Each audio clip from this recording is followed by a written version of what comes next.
Thank you guys all for coming to Avanci's library today. I realized that we didn't take a moment to show you where the bathrooms were. So if you need the restroom, straight out the door, back there, to your right, and right back in again. You should be good to go.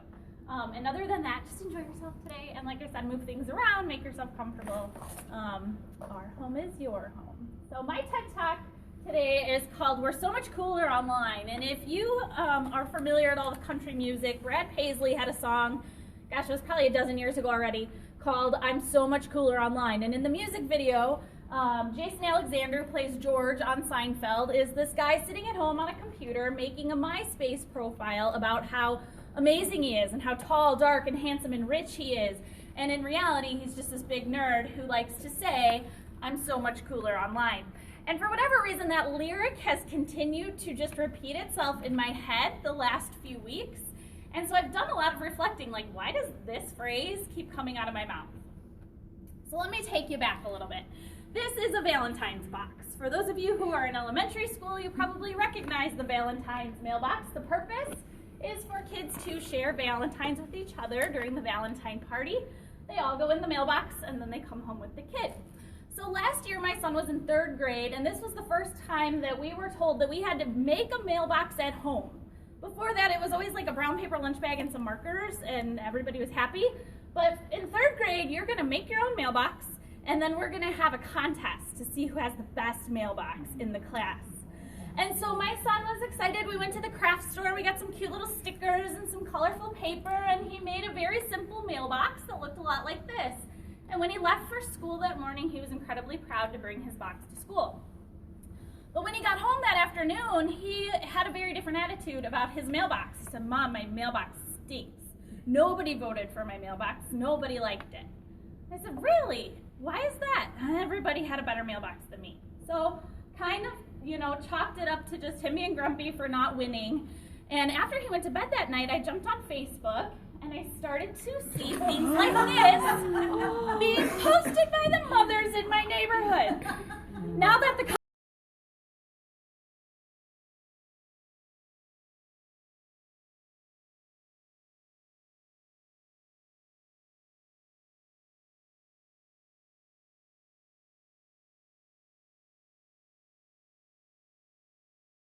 worst mother in the world for sending my kid to school with a Kleenex box covered in stickers.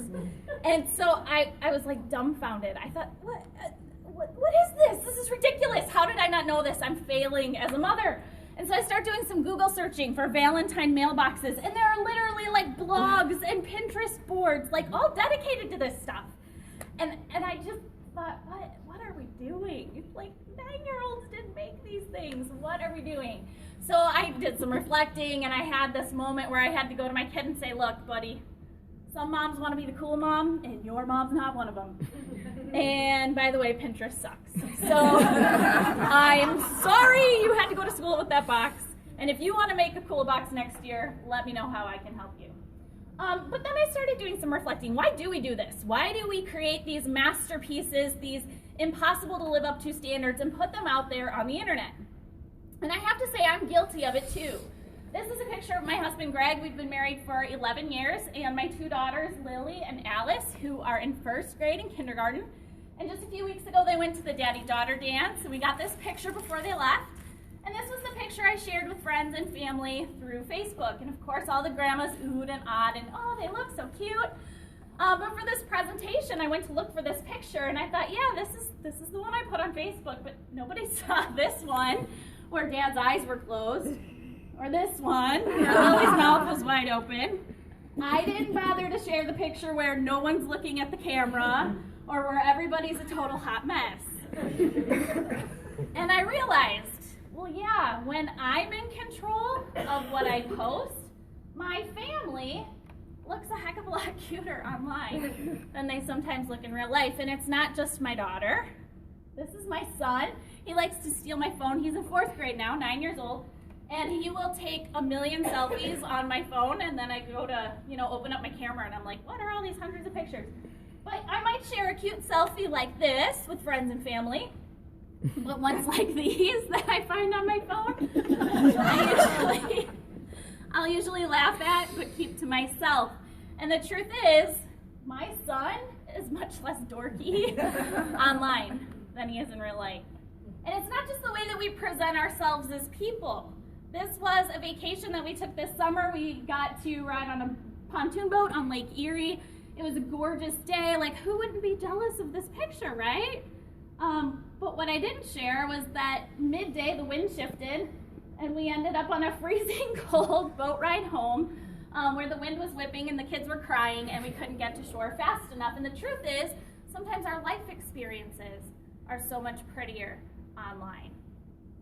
As somebody who plays with technology, my kids benefit because I like to let them sort of pilot things. And so I might post something like this where my son made a guitar out of a makey-makey and some quarters. But I probably wouldn't share the picture of the time my husband flew a drone into my daughter's hair. Actually, I sent that one to Laura because it was just really funny. But the truth is, epic fails happen in real life. And it's unfortunate that sometimes all that we present of our online selves, that's cool. Why don't we share these epic fail moments as parents where mom falls asleep on the job and forgot the sunscreen that day? Oops. Or when dad actually really fell asleep on the job and my daughter managed to get a selfie right up his nose while he was taking a nap on the couch. Like, these aren't the things that we put out there of ourselves. And this theme of we're so much cooler online, I can kind of trace back to my own educational career as well. I started off teaching 8th grade language arts at Plank Junior High, which is in Oswego School District just down the road, and I was really, really good at what I did. I had a lot of fun. I made relationships with kids. We did authentic, real-world learning experiences. The picture in the center is actually 750 pair of brand new pajamas that my English language arts students collected to donate to kids in foster care. And we just did a lot of really great things. And some of you in the room may recognize this lady. This is Lee Cook, and Lee was the LMC director in my building those first few years that I was teaching language arts. And I thought she was the coolest thing since sliced bread because she would bring me all these amazing tools like Voki and Blogger and Wiki. And we had my kids doing literature circles with kids in a building across the district. And we gamified the Hunger Games before gamification was even a thing. Nobody died. It was okay. But I looked at Lee Cook daily and thought, wow, she's so much cooler than me. She just seemed to know things and be able to do things that I couldn't do without her help. And so it was only natural that when I decided to go back and get my master's, I pursued a degree in library sciences so that if I were to ever leave the classroom, I could do some of the amazing things that she did in supporting other teachers. Right after I graduated, I got a phone call from Oswego East High School. They had an opening for an LMC director, and even though I was happy in the classroom, I thought, this is my chance, I have to go. And my time at Oswego East was really fun. I made relationships with kids. We started modifying our learning space a little bit. Took some kids to the ICE conference to present the things that they were doing with technology in the classroom. And I felt like I was the Lee Cook. I was doing really cool things, and I was having a good time. It was also during this time in my life that I met a lot of great people. I think when you're in the classroom, it's easy to kind of have that classroom focus because all you talk to are other teachers. And once I was in the LMC, I really started talking a lot more with administrators and department chairs, and I was just expanding sort of my knowledge through my networking with people. This was also the time I really got involved with being a connected educator on Twitter, and I started blogging, and I was just sharing really exciting things about school libraries and about project-based learning and coaching, and I was having a pretty good time. But unfortunately, we had a point in our district where parents and the community wanted to see a lot of technology in the classrooms.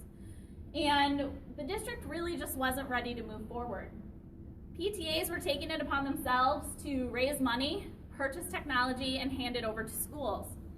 But the district's stance was, no, sorry, no IT support available. We didn't buy these things, we're not going to support them. So I got stuck in this very odd place between community wanting innovation and community buying me the tools to be innovative, and an administration who said, no, slow down, you're not ready. And that frustration really started sinking in. And I noticed even a change in some of the things I was posting on my blog about frustration and crying to my principal and the misalignment between vision and policy. And I looked at all these people on Twitter who seem to be doing such amazing things in their schools, and I thought to myself, in this place that I'm at, I'm never going to be as great as these people that I see over here online. In the fall of 2013, I got a phone call from this lady, Laura Nyland, and we had somehow or another got connected, probably through Twitter initially. But she said, we're doing some changes to our librarian's job description. Can we just come see what you're doing? Can we see what you're working on? And so in the fall of 2013, I had a visit from this lady, and this guy came along, and some of you probably remember these two ladies as well. And the four of them came and sat in my library, and we had a really amazing conversation about what does library mean today, and what is the future of school libraries in the 21st century. And they left there, and I thought, what? They thought I was cool? Like, they came and talked to me? That's amazing. And then in the next breath, I thought, but they're so much cooler than me. Like, they have jobs in their district that don't even exist in mine. And so while I was excited to make that connection, I had a lot of self-doubt about whether or not what I had to offer was good enough for them to take. And through a series of sliding doors, like Lynn talked about, I ended up at the district office last year and worked there for a year and hung out with Andy and Laura quite a bit. The opportunity to come to Waubonsee came about just this past summer, and I jumped on it because I really did miss being in a building with kids and with teachers. So now we're here, it's this year, and I wrote a grant for some makerspace things from the IPEF. They gave me $3,000 and they said, hey, here's some money, can we make a video? And with money, you kind of say, okay, yeah, sure, whatever you need. And so just last month, Janet Buglio came in with film crew, and they filmed our makerspace for the Explore 204 video. And when that video was done, the ladies were here too. They were like, oh my gosh, what a crazy day. I can't believe they were filming here today. It was so wild in here. But we got the video back, and I thought, oh my God, they made it look absolutely amazing. They took our chaos, and it looked like a perfectly choreographed dance. So of course I started putting this out there. Who wouldn't want to brag? And what happened very quickly after were requests. Can we come and see what you've done? And those came from people in the district and people outside of the district. And of course I was excited, and I loved the video that came out of it. But as soon as I started getting those requests, that doubt crept back in. Because look at this place, you guys. Does it really look that pretty? Like, yes. I think so. I'm looking at like the dirty carpet and like the 40-year-old chairs, and I'm like, it's nothing that special. We're so much cooler online. And that fear creeps up. Do I have anything worth sharing with others? But here's the thing, when we're too scared to share our vision, to ask for help, to open our minds, to open our doors, we are hindering change, and we're hindering progress from happening. And it was during this process of changing at Waubonsee that I had to share my vision over and over and over again. And sometimes I answered the same questions from the same people over and over and over again. But when you can get students on board, and when you can get administration on board, and when you can even get your maintenance staff to like you, my maintenance guys kind of like me, that's when the real change happens, but it takes opening yourself up. And now that vision isn't just mine alone. I had 2 students on Tuesday night. I came back here after we all met, and they came to school in suits and ties, and they presented to our PTA their vision of a 21st century library and asked for the PTA to support us in that mission. This is a picture of my assistants. You can't tell from the picture, but they're driving a Sphero around the library. And this vision that started in my head is now becoming their vision too. And they've been wonderful at learning new things and taking those new things that they've learned and sharing them with students too. The other danger in only sharing the best of ourselves, only sharing our successes, is that we might be setting others up for failure. When you're looking at the best of the best, or what somebody's putting out to be the best of the best, it can be intimidating. It's like looking at that unicorn Valentine box. There's no way I'm touching that thing because I'll never be that good. So sometimes we have to share our struggle too, so people know that it doesn't just happen overnight. When I came here this year, I right away noticed that we had some clean out to do. These books were sitting on my shelf when I came in this year. Wicker and cane furniture making from like 1975, some very outdated technology books. We found library cards from books that hadn't been checked out since 1978 and 1984. And it took a lot of just physical work to clean out some of those things that had accumulated over time. It definitely wasn't an easy task. There were days where we had total disarray. Luke was out here with his screwdriver, like taking shelves apart while kids are looking at him going, "What are you doing?" Blue tape on the floor was our fancy measuring system to figure out where we wanted our circulation desk to be. We embraced the messy. And it's okay to let others see that it is a messy process. So I'm sharing that message with you guys today. Even with our technology, it hasn't all gone according to plan. The picture in the upper left was the first 3D print that one of our students made with our 3D printers. It was supposed to be a drumstick. It turned out like a toothpick, and he was incredibly disappointed.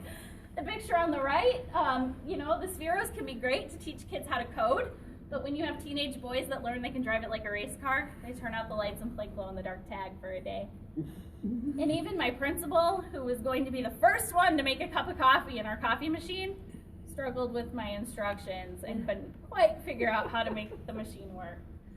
And so there's struggle. And here's the thing. I had to get it in there somewhere. Here's the thing. Anybody can put on their lobster suit. Anybody can put on their unicorn costume and appear to be amazing and incredible online, in conversations, and in pictures.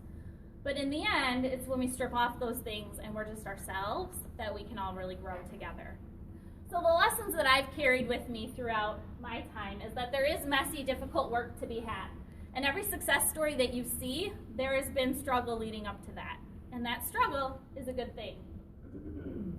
If we're too afraid to show our true selves, if we're worried about being judged against some standard of beauty that we see online, we hinder our own growth. And when change and innovation seem very scary, sometimes I just have to stop and remember that people look so much cooler online.